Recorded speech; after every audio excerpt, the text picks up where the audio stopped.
Good morning प्यारे बच्चों। Online class में फिर से मैं आप सभी का हार्दिक स्वागत करता हूं। हम लोग देख रहे हैं सिविक्स का chapter number 5, working of institution, संस्थाओं का कामकाज। इसके हमने 2 भाग देख चुके हैं। आज हम लोग इसके तीसरे एवं अंतिम भाग पर चर्चा करेंगे, जिसमें बहुत ही इम्पॉर्टेंट एस्पेक्ट पे हम लोग नज़र डालेंगे।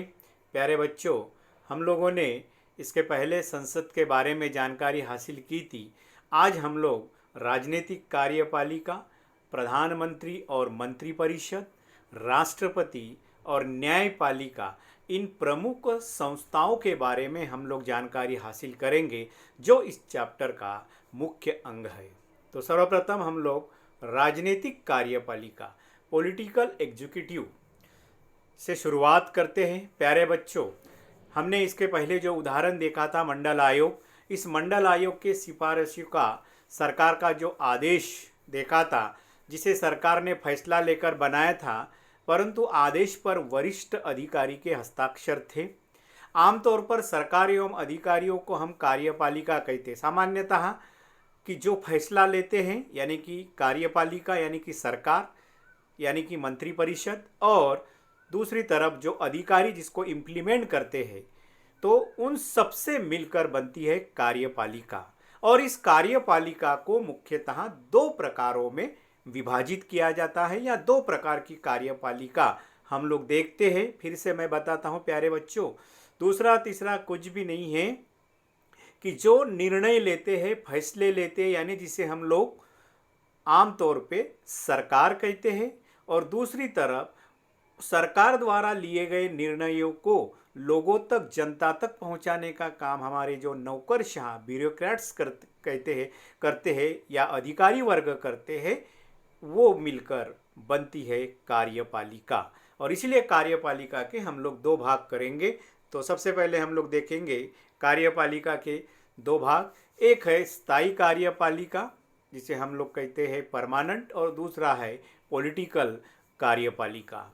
वेरी सिंपल, इन दोनों का हमने यहाँ पर अंतर स्पष्ट करके दिखाया है। 4 उसके मुख्य पॉइंट्स हैं। प्यारे बच्चों, स्थायी मतलब परमानेंट, एकदम सिंपल ध्यान में रखिए। स्थायी में मतलब होता है अधिकारी वर्ग, और राजनीतिक कार्यपालिका में मतलब सरकार और उसके मंत्री। बस ये इसकी ओरिजिनल थीम है, और बाद में उनको हम लोग थोड़ा और विस्तार से अंतर बताएंगे। फिर से मैं बताता हूँ, स्थायी कार्यपालिका यानी कि जो ब्यूरोक्रेट्स, नौकरशाह, प्रशासकीय वर्ग, और राजनीतिक कार्यपालिका मतलब निर्णय लेने वाले जो हमारे सांसद मंत्रीगण होते हैं, उनको हम लोग राजनीतिक कार्यपालिका कहते हैं।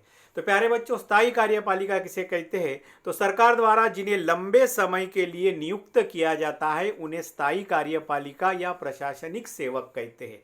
तो सामान्यतः सरकार अधिकारियों को नियुक्त करते हैं, लगभग 30 से 33 वर्ष तक इनकी सेवाएं होती हैं।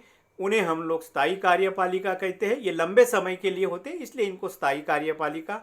और राजनीतिक कार्यपालिका देखिए, जनता द्वारा खास अवधि के लिए निर्वाचित लोगों को राजनीतिक कार्यपालिका कहते हैं। मतलब जनता जो अपने प्रतिनिधि, जिसे हम लोग सांसद कहते हैं, उन्हें हम लोग राजनीतिक कार्यपालिका कहते हैं। दूसरा देखिए, स्थायी कार्यपालिका का दूसरा बिंदु, ये राजनीतिक कार्यपालिका द्वारा लिए गए फैसले को लागू करते। तो इनका मुख्य काम जो होता है, जो हमारी राजनीतिक कार्यपालिका यानी कि सरकार जो भी निर्णय लेती है, उन निर्णयों को लोगों तक पहुंचाना, उसे लागू करने की जिम्मेदारी इस स्थायी कार्यपालिका की होती है। और सत्ताधारी पार्टी बदलने के बावजूद भी अपने पदों पर ये बने रहते। सरकारें आएगी, सरकारें जाएगी, पार्टियां बदलेगी, लेकिन ये जो स्थायी कार्यपालिका होती है, ब्यूरोक्रेट्स होते हैं, वो अपने पदों पर बने रहते हैं। भला उनके विभाग चेंज होंगे, लेकिन पदों से उन्हें मुक्त नहीं किया जा सकता है जब तक उनकी सेवानिवृत्त की जो उम्र है वो पूरी नहीं होती है।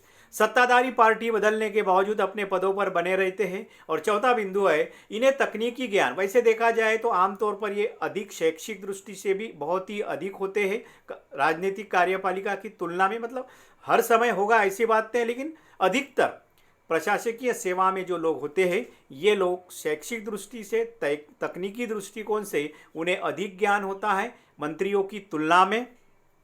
और इस प्रकार से ये लोग राजनीतिक कार्यपालिका यानी कि मंत्रियों को वो मार्गदर्शन करते हैं, सलाह देते हैं किस प्रकार से काम करना है, लेकिन इन सलाहों को लेना नहीं लेना ये सर्वस्व मंत्रियों पर निर्भर है, यानी कि राजनीतिक कार्यपालिका पर निर्भर है।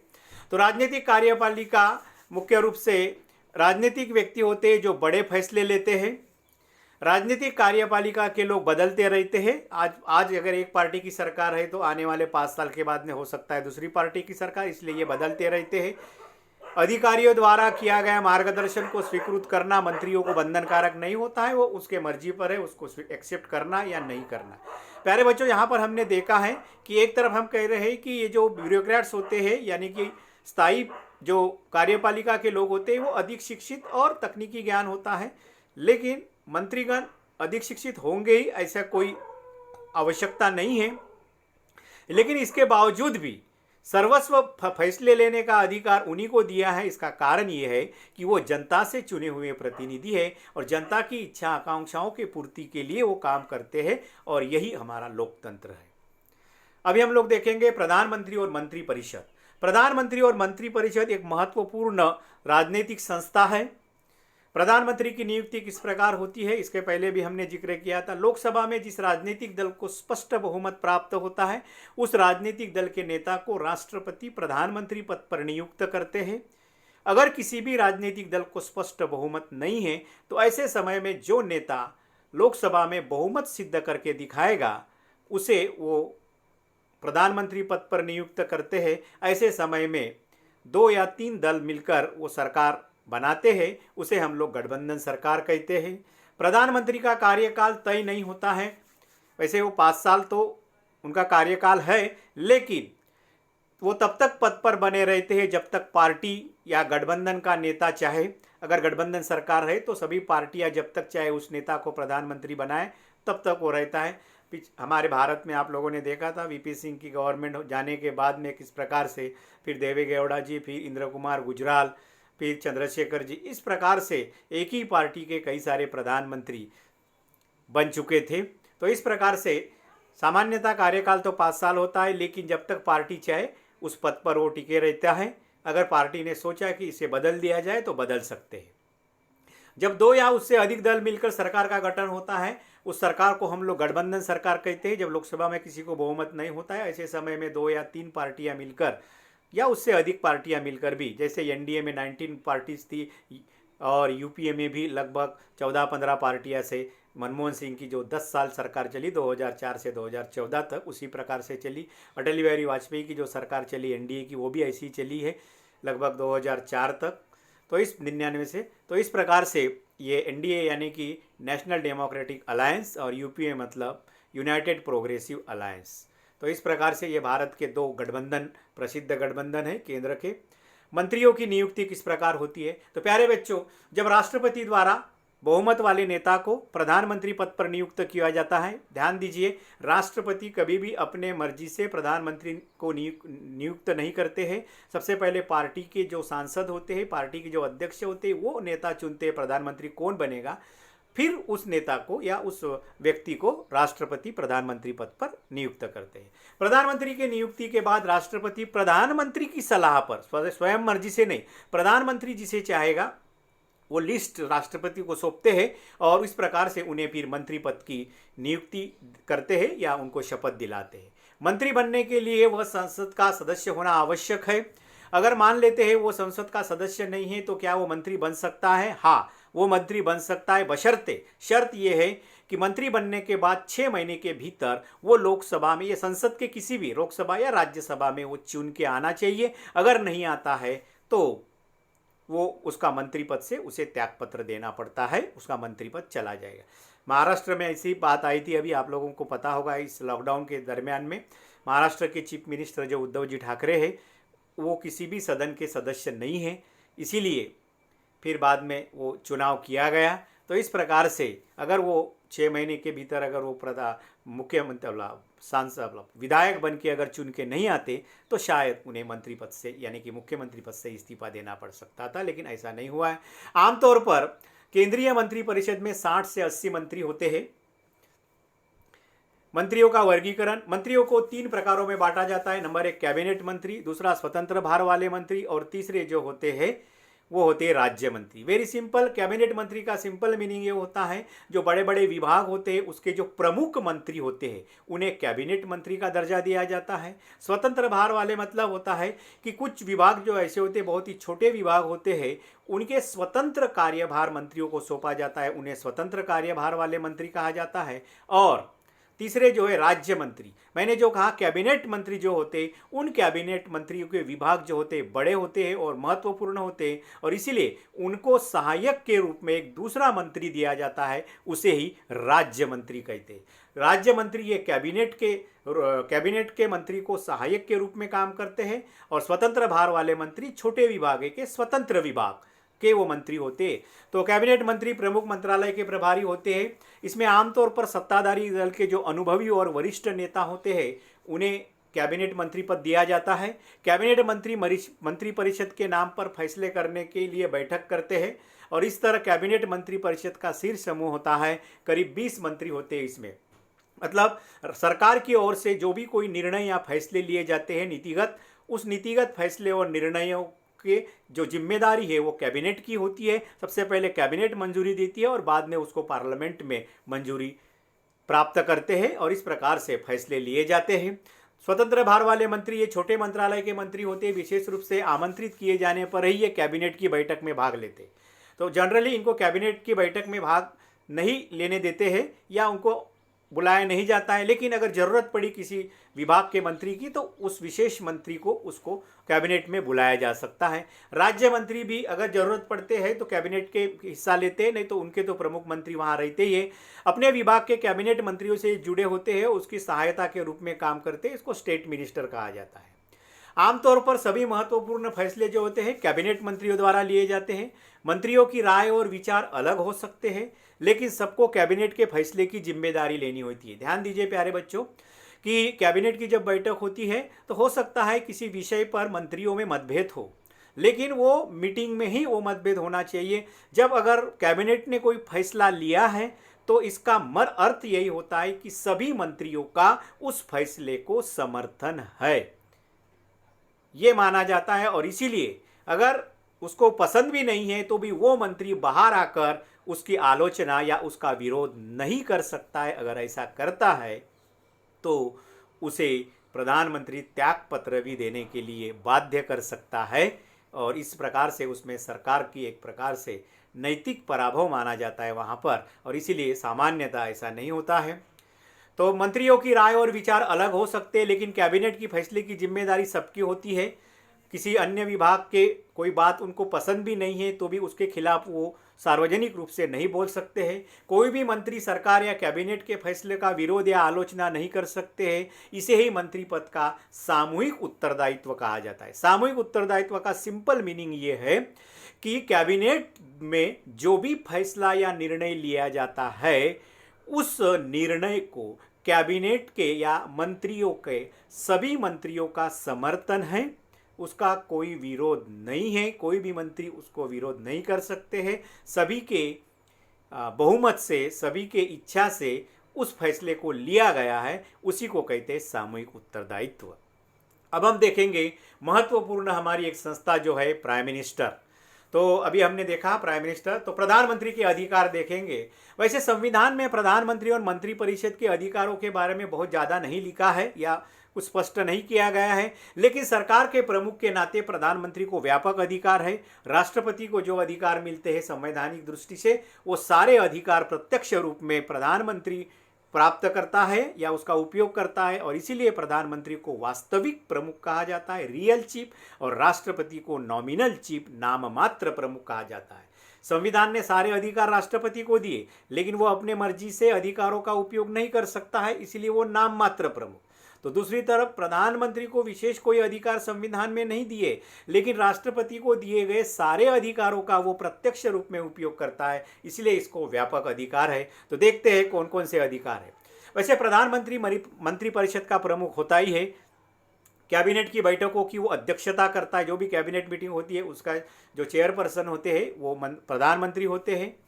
विभिन्न विभागों के बीच वो समन्वय स्थापित करता है। जितने भी उनके मंत्रियों के विभाग होते हैं, सारे विभागों में कोऑर्डिनेशन करने का काम, या किसी विभागों के बीच में कोई विवाद है तो उसका भी निपटारा करने का काम वो करते हैं। सबसे इम्पोर्टेंट काम, वो मंत्रियों की नियुक्ति करते हैं, उनके विभाग उन्हें सौंपते हैं। आवश्यकता पड़ी तो किसी मंत्री को पद से निकाल सकते हैं या उनका त्यागपत्र ले सकते हैं। ये बहुत ही महत्वपूर्ण अधिकार है प्रधानमंत्री का। देश के लिए नीतियां निर्धारित करना एवं योजना बनाकर उसे लागू करना, ये भी प्रधानमंत्री का महत्वपूर्ण काम है। समय समय पर सरकार के कार्यों की जानकारी राष्ट्रपति को देनी होती है, क्योंकि राष्ट्रपति के अधिकारों का उपयोग प्रधानमंत्री करते, इसीलिए यह संवैधानिक दृष्टि से औपचारिक रूप से उन्हें उसकी जानकारी देनी होती है। जब प्रधानमंत्री अपना पद छोड़ता है तब इसे संपूर्ण मंत्रिपरिषद का इस्तीफा माना जाता है। ध्यान दीजिए, जो प्रधानमंत्री पद पर व्यक्ति होता है, अगर उसने स्वेच्छा से त्यागपत्र दिया या अविश्वास होने के कारण या पार्टी ने निकाल दिया, तो जब प्रधानमंत्री त्यागपत्र या इस्तीफा देता है तो उस समय उसे पूरे मंत्रिपरिषद का इस्तीफा माना जाता है। मंत्रियों को अलग से इस्तीफे देने की आवश्यकता नहीं। प्रधानमंत्री का इस्तीफा मीन्स संपूर्ण मंत्रिपरिषद का इस्तीफा माना जाता है या समझा जाता है। प्रधानमंत्री की थोड़ा हम लोग समीक्षा करेंगे। प्रधानमंत्री पद क्या है? तो भारत के कैबिनेट में सबसे प्रभावशाली संस्था है प्रधानमंत्री पद। हाल ही में संसदीय शासन प्रणाली को प्रधानमंत्री के रूप में कहा जाने लगा है। मतलब जो संसदीय शासन प्रणाली में प्रधानमंत्री ये वास्तविक प्रमुख होता है, इसीलिए संसदीय शासन प्रणाली इज इक्वल टू प्रधानमंत्री, इस प्रकार का एक विचार हाल ही में चल रहा है। भारत में वैसे देखा जाए तो पंडित जवाहरलाल नेहरू, इंदिरा गांधी और वर्तमान समय में श्री नरेंद्र मोदी जैसे प्रधानमंत्रियों ने इस प्रधानमंत्री के ढेर सारे अधिकारों का उपयोग किया है। मतलब मंत्रिपरिषद पर उनका दबदबाव था, प्रभाव था, उनके खिलाफ, उनके शब्द के विरोध में जाने की किसी की हिम्मत नहीं होती थी, तो अपने कैबिनेट पर इनका पूरा नियंत्रण बना रहा था। जाहिर है कि किसी प्रधानमंत्री का प्रभाव उसे व्यक्तित्व पर निर्भर करता है, क्योंकि लोगों में भी ये लोग पॉपुलर थे, इसीलिए इनके शब्द को ही लोग बहुत ही सम्मान देते हैं और उसका पालन भी करते हैं। तो ऐसे प्रभावशाली व्यक्तित्व के कारण कुछ जो प्रधानमंत्री जो हुए हैं, ये प्रधानमंत्री निश्चित रूप से एक प्रधानमंत्री के रूप में प्रभावशाली साबित हुए हैं। लेकिन बीच में जो हमने देखा था 1989 से लेकर 1914 तक, 1914 तक लगभग 30 इयर्स भारत में गठबंधन वाले सरकारें थी। तो सामान्यतः गठबंधन वाले सरकार में जो प्रधानमंत्री होता है उसमें कुछ नियंत्रण आते हैं, क्योंकि सभी पार्टियों को मिलजुल कर, सभी के साथ सोच समझकर, सभी के साथ लेकर निर्णय लेने होते हैं। स्वयं अकेला निर्णय नहीं ले सकते हैं और इसीलिए प्रधानमंत्री पद थोड़ा कमज़ोर हो जाता है। और इस प्रकार से भारत में हमने देखे हैं, अटल बिहारी वाजपेयी की सरकार हमने देखी है, बाद में 10 साल मनमोहन सिंह सर की सरकार देखी है। तो इस प्रकार से ये देखा है, गठबंधन वाली सरकार में प्रधानमंत्री का प्रभाव कम होता है। अब हम देखेंगे महत्वपूर्ण एक संस्था जो है राष्ट्रपति। राष्ट्रपति वैसे राष्ट्र का प्रमुख होता है, हमारे देश का शासन इसी के नाम से चलता है। राष्ट्रपति का चुनाव अप्रत्यक्ष रूप से होता है, प्रत्यक्ष रूप से संपूर्ण जनता से उसका चुनाव नहीं होता है। तो इसे संसद के जो निर्वाचित सदस्य होते हैं, लोकसभा और राज्यसभा के, और राज्य विधानसभाओं के जो निर्वाचित सदस्य होते हैं, जिसे हम लोग विधायक कहते हैं, सभी राज्यों के विधानसभाओं द्वारा निर्वाचित प्रतिनिधि व संसद के निर्वाचित प्रतिनिधि, इन दोनों प्रतिनिधियों से मिलकर राष्ट्रपति के चुनाव में वोटिंग करते हैं और जो बहुमत उसे चाहिए वो प्राप्त करने के बाद में राष्ट्रपति चुनाव घोषित किया जाता है। तो इस प्रकार से ये अप्रत्यक्ष रूप से एकल संक्रमणीय पद्धति से राष्ट्रपति का चुनाव होता है। राष्ट्रपति के अधिकार, मैंने इसके पहले आपको कहा, संविधान ने राष्ट्रपति को बहुत सारे अधिकार दिए हैं। सारी सरकारी गतिविधियां और प्रमुख नीतिगत फैसले राष्ट्रपति के नाम से ही जारी होते हैं। सभी प्रमुख नियुक्तियां राष्ट्रपति के नाम पर ही की जाती है। राष्ट्रपति के हस्ताक्षर के बिना संसद द्वारा पारित कोई भी कानून रूप धारण नहीं कर सकता, यानी कि संसद जो भी विधेयक पारित करती है उस विधेयक को राष्ट्रपति की अंतिम स्वाक्षरी आवश्यक है। राष्ट्रपति के स्वाक्षरी के बाद ही वो विधेयक कानूनी रूप धारण करता है और इसीलिए राष्ट्रपति का ये अधिकार महत्वपूर्ण है। परंतु राष्ट्रपति उनके हस्ताक्षर के लिए आए हुए कोई बिल या विधेयक को पुनर्विचार के लिए संसद के पास वो एक बार वापस भेज सकता है। अगर संसद उसमें संशोधन करके या जैसे कि वैसा पहले जैसा ही वो विधेयक राष्ट्रपति जी के पास भेजते हैं, तो राष्ट्रपति जी को दूसरी बार उसके ऊपर हस्ताक्षर करना अनिवार्य होता है। केवल एक बार वो पुनर्विचार के लिए या संसद के पास भेज सकते हैं। तो इस प्रकार से ये राष्ट्रपति का एक महत्वपूर्ण कानूनी अधिकार है। राष्ट्रपति भारत के मुख्य न्यायाधीश, सर्वोच्च न्यायालय के न्यायाधीश, उच्च न्यायालय के न्यायाधीश, राज्यों के जो राज्यपाल, चुनाव आयुक्त और राजदूतों आदि की वो नियुक्ति करता है। अभी तीनों दलों के जो सेना प्रमुख होते हैं उनकी भी नियुक्ति राष्ट्रपति के नाम से ही, उनके हस्ताक्षर से होती है। सभी अंतर्राष्ट्रीय संधियाँ जो एग्रीमेंट होते हैं अन्य देशों के साथ या समझौते जो होते हैं ट्रीटीज, ये राष्ट्रपति के नाम से ही होती है। भारत के रक्षा दलों का वो सुप्रीम कमांडर सरसेनापति कहा जाता है। तो नेवी, आर्मी और एयरफोर्स तीनों दलों का वो चीफ कमांडर माना जाता है या सरसेनापति कहा जाता है। राष्ट्रपति को क्षमादान का अधिकार है। सुप्रीम कोर्ट द्वारा अगर किसी व्यक्ति को मौत की सज़ा सुनाई गई है या फांसी की सज़ा सुनाई गई है, तो ऐसे समय में उसे दया का अधिकार जो है, क्षमा करने का अधिकार राष्ट्रपति जी के पास है। उसे अपील मतलब अर्जी राष्ट्रपति के पास करनी होती है। अगर राष्ट्रपति चाहे तो उनकी क्षमा याचना कर सकता है, उसकी सज़ा को कम कर सकता है या फांसी की जगह उसको उम्र कैद में परिवर्तित कर सकते हैं। ये अंतिम अधिकार केवल राष्ट्रपति जी को है। प्रधानमंत्री को नियुक्त करना, ये तो आप जानते ही हैं। आपातकाल की घोषणा राष्ट्रपति के नाम से होती है। अगर देश में इमरजेंसी घोषित करना है तो वो भी राष्ट्रपति के नाम से होती है। इसके अलावा आप लोगों को एक बता दूं यहाँ पर, इसके अलावा राष्ट्रपति जो है राज्यसभा में 12 व्यक्तियों की नियुक्ति करता है, नॉमिनेट करता है। तो इस प्रकार से ये भी उसका एक प्रमुख अधिकार माना जाता है। तो संविधान ने उसे बहुत अधिकार दिए हैं, लेकिन वह अपने अधिकारों का अपने मर्जी से उपयोग नहीं कर सकता है। वह अपने अधिकारों का इस्तेमाल मंत्रिपरिषद की सलाह पर ही करते हैं। जैसे उदाहरण के लिए एक बता दूं कि जैसे मंत्रिपरिषद या प्रधानमंत्री सबसे पहले कौन सेनाध्यक्ष बनेगा, कौन राजदूत बनेगा, उसका नाम राष्ट्रपति जी के पास भेजा जाता है और राष्ट्रपति फिर उसके ऊपर अपनी मोहर लगाते हैं। इस प्रकार से वो मंत्रिपरिषद उनके अधिकारों का उपयोग करते हैं। अभी देखेंगे अंतिम हमारी जो संस्था है, जो प्रमुख संस्था हम कहते हैं न्यायपालिका। भारत की न्यायपालिका एक महत्वपूर्ण संस्था है। मंडल आयोग की सिफारिश लागू करने में आप लोग जानते हैं न्यायपालिका की महत्वपूर्ण भूमिका रही है कि मंडल आयोग के बारे में जो विवाद हुआ उस विवादों का निपटारा कैसे किया और समझदारी का रास्ता उन्होंने कैसे अपनाया। भारत में स्वतंत्र व एकीकृत न्याय व्यवस्था है। स्वतंत्र का मतलब होता है भारत की न्यायपालिका पर किसी का नियंत्रण नहीं है, वो पूर्ण रूप से स्वतंत्र है न्यायदान के लिए। ना विधायिका का नियंत्रण है, ना कार्यपालिका का नियंत्रण है। और एकीकृत मतलब पूरे देश के लिए वो एक ही न्याय व्यवस्था है, राज्य के लिए अलग और केंद्र के लिए अलग नहीं है। और एकीकृत का दूसरा मीनिंग ये है कि निचली अदालत से लेकर ऊपरी अदालत तक यानी कि सुप्रीम कोर्ट तक जितने भी अदालतें हैं वो एक दूसरे से जुड़ी हुई है और वो अपीलीय अधिकारों से जुड़ी हुई है। अगर निचले अदालत का आपको निर्णय मान्य नहीं है तो आप हाईकोर्ट में जा सकते हैं, हाईकोर्ट का निर्णय मान्य नहीं है तो सुप्रीम कोर्ट में जा सकते हैं। इस प्रकार से ये अदालतें एक दूसरे से जुड़ी है, जिसे अपीलीय अधिकार से कहा जाता है। और इसलिए और सुप्रीम कोर्ट का निर्णय अंतिम होता है, इसलिए इसको एकीकृत न्याय व्यवस्था कहा जाता है। सर्वोच्च न्यायालय का निर्णय अंतिम होता है और उसका निर्णय सबको मान्य करना होता है। उसके बाद कोई भी व्यक्ति किसी अन्य अदालत में नहीं जा सकता है। भारत की न्याय व्यवस्था की रचना देखिए तो ये पिरामिड के भांति भारत की न्याय व्यवस्था की रचना है। तो सबसे निचले स्तर पर जो है जिला न्यायालय और स्थानीय स्तर के न्यायालय होते हैं, जो डिस्ट्रिक्ट लेवल पे डिस्ट्रिक्ट में जुडिशरी होती है। और अभी हर एक तालुका स्तर पर आप लोग जानते हैं कि फौजदारी और दीवानी न्यायालय है दोनों।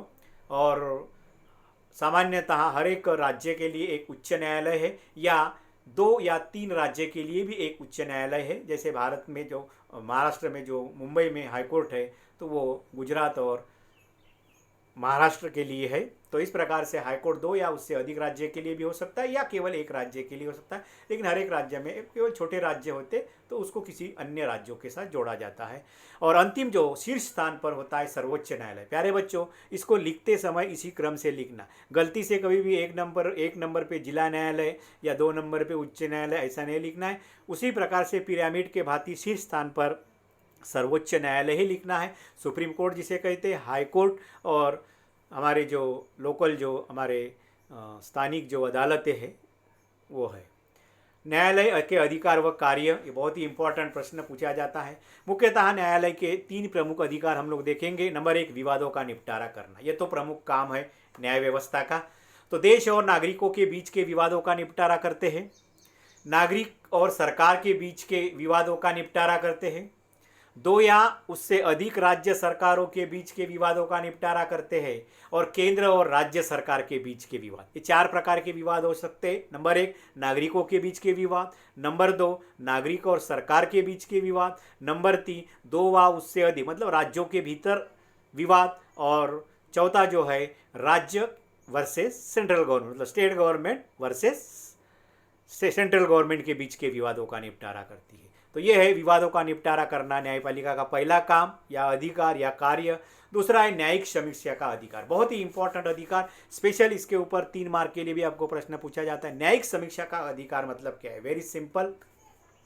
तो न्यायालय को संविधान की व्याख्या करने का अधिकार दिया है। यह संविधान में ही प्रावधान है कि जब जब भी आवश्यकता पड़ेगी तब संविधान की व्याख्या करने का अधिकार न्यायालय को हो। इसका अर्थ ये होता है जब जब भी विधायिका व कार्यपालिका कोई कानून बनाती है तो वो कानून संविधान के अनुसार है या नहीं, या संविधान के किसी मौलिक आदर्शों का उल्लंघन करने वाला है, या संविधान के कुछ मौलिक आदर्शों में बदलाव किया जा रहा है, ऐसे समय में वो संविधान की व्याख्या करने का काम हमारे न्याय व्यवस्था पर सौंपा गया है। इसलिए न्यायालय को संविधान की व्याख्या करने का अधिकार यानी कि न्यायिक समीक्षा। और अगर संसद द्वारा बनाया गया कानून संविधान के मौलिक आदर्शों का उल्लंघन करता है तो न्यायालय उसे रद्द करने का आदेश दे सकती है। यह है न्यायिक समीक्षा का अधिकार। ये न्यायिक समीक्षा का अधिकार के कारण ही विधायिका और कार्यपालिका मनमानी तरीके से शासन नहीं कर सकती है, क्योंकि अगर संसद कोई कानून बनाती है और वो संविधान के अनुसार नहीं है या संविधान के किसी मौलिक आदर्श या तत्वों का उल्लंघन करने वाला है तो ऐसे कानून को रद्द करने का आदेश न्यायपालिका दे सकती है। इस प्रकार से विधायिका और कार्यपालिका को पदों अधिकारों के दुरुपयोग को रोकने के लिए ये संविधान ने न्यायिक समीक्षा का अधिकार न्यायपालिका को दिया है। मौलिक अधिकारों का संरक्षण एवं क्रियान्वयन। प्यारे बच्चों, हमारे संविधान ने जो भारतीय नागरिकों को 6 मौलिक अधिकार दिए हैं, उन मौलिक अधिकारों के संरक्षण करने की जिम्मेदारी किस पर सौंपी है? न्यायपालिका पर सौंपी है। ध्यान से सुनिए कि हमारे संविधान ने भारतीय नागरिकों को जो 6 मौलिक अधिकार प्रदान किए हैं उसके संरक्षण करने की जिम्मेदारी किस पर सौंपी है? न्यायपालिका पर सौंपी है। अर्थात अगर कोई व्यक्ति, संस्था या स्वयं सरकार नागरिकों के मौलिक अधिकार छीनती या उल्लंघन करने की कोशिश करती है तो उसे रोकने का काम, रोकने की जिम्मेदारी किस पर सौंपी है? न्यायपालिका पर सौंपी है। ये एक। और दूसरा मैंने दिया है क्रियान्वयन। मौलिक अधिकारों का क्रियान्वयन मतलब होता है, मान लेते हैं कि अगर किसी व्यक्ति के मौलिक अधिकारों का उल्लंघन या उनके मौलिक अधिकार कोई व्यक्ति, संस्था या सरकार छीनती है या उल्लंघन करती है तो ऐसे समय में उस व्यक्ति को अपने मौलिक अधिकारों के संरक्षण के लिए सीधे हाईकोर्ट या सुप्रीम कोर्ट, उच्च न्यायालय या उच्चतम न्यायालय या सर्वोच्च न्यायालय में जाने का पूरा अधिकार है। ध्यान दीजिए प्यारे बच्चों, ये मौलिक अधिकारों के बारे में कुछ ऐसे प्रावधान है जो सीधे हम लोग हाईकोर्ट या सुप्रीम कोर्ट में जा सकते हैं। तो इस प्रकार से वो व्यक्ति हाईकोर्ट या सुप्रीम कोर्ट में जा सकता है। अगर न्यायालय को लगता है कि सही मायने में उसके मौलिक अधिकारों का उल्लंघन हुआ है तो तत्काल सुप्रीम कोर्ट या हाई कोर्ट आदेश देती है कि उनके मौलिक अधिकार उन्हें प्रदान करने के आदेश देती है। इस प्रकार से नागरिकों के मौलिक अधिकारों का क्रियान्वयन करने का काम कौन करती है? न्यायपालिका करती है। इसलिए ये बहुत ही इंपॉर्टेंट है। अब हम देखेंगे इसका महत्वपूर्ण एस्पेक्ट। क्या भारत की न्यायपालिका स्वतंत्र है? हाँ, भारत की न्यायपालिका स्वतंत्र है। कैसे स्वतंत्र है, किस आधार पर हम कह सकते हैं, उसके लिए जो तर्क दिए जा रहे हैं ये तर्क देखिए। भारत की न्यायपालिका इसलिए स्वतंत्र है प्यारे बच्चों क्योंकि भारत की न्यायपालिका को कार्यपालिका और विधायिका के नियंत्रण से दूर रखा है। मतलब न्यायपालिका पर ना सरकार का ना संसद का नियंत्रण है, इसीलिए ये स्वतंत्र है। दूसरा है संविधान में विधायिका, कार्यपालिका और न्यायपालिका के अधिकारों का स्पष्ट विभाजन किया गया है। प्यारे बच्चों, हमारे संविधान में इन तीनों शासन संस्था के जो प्रमुख अंग है, उन तीनों अंगों में शक्तियों का, अधिकारों का स्पष्ट विभाजन किया गया है और ये कहा गया है कि तीनों ये जो संस्थाएं हैं अपने अपने अधिकार क्षेत्र में काम करें, एक दूसरे के कार्य क्षेत्र में हस्तक्षेप ना करें, ना ही एक दूसरे को नियंत्रित करें। सभी लोग अपने अपने कार्य क्षेत्र में काम करें, ये आशा व्यक्त की गई है और इसीलिए भारत की न्यायपालिका स्वतंत्र है। मुख्य न्यायाधीशों की नियुक्ति राष्ट्रपति द्वारा होती है। इसमें कार्यपालिका का कोई हस्तक्षेप है, नहीं के बराबर हस्तक्षेप है, मतलब सरकार का नहीं के बराबर हस्तक्षेप है। और यहाँ तक कि सुप्रीम कोर्ट का जो चीफ जस्टिस है उसकी जो नियुक्ति है राष्ट्रपति द्वारा होती है। अन्य न्यायाधीशों की नियुक्ति राष्ट्रपति मुख्य न्यायाधीशों की सलाह पर करते हैं। वह हाईकोर्ट के मुख्य न्यायाधीशों की नियुक्ति भी राष्ट्रपति मुख्य न्यायाधीशों की सलाह पर करते। इस प्रकार से एक बार राष्ट्रपति जब न्यायाधीशों को नियुक्त करते हैं तो उसे आसानी से पदों से हटाया नहीं जा सकता है और इसीलिए भारत की न्यायपालिका स्वतंत्र है।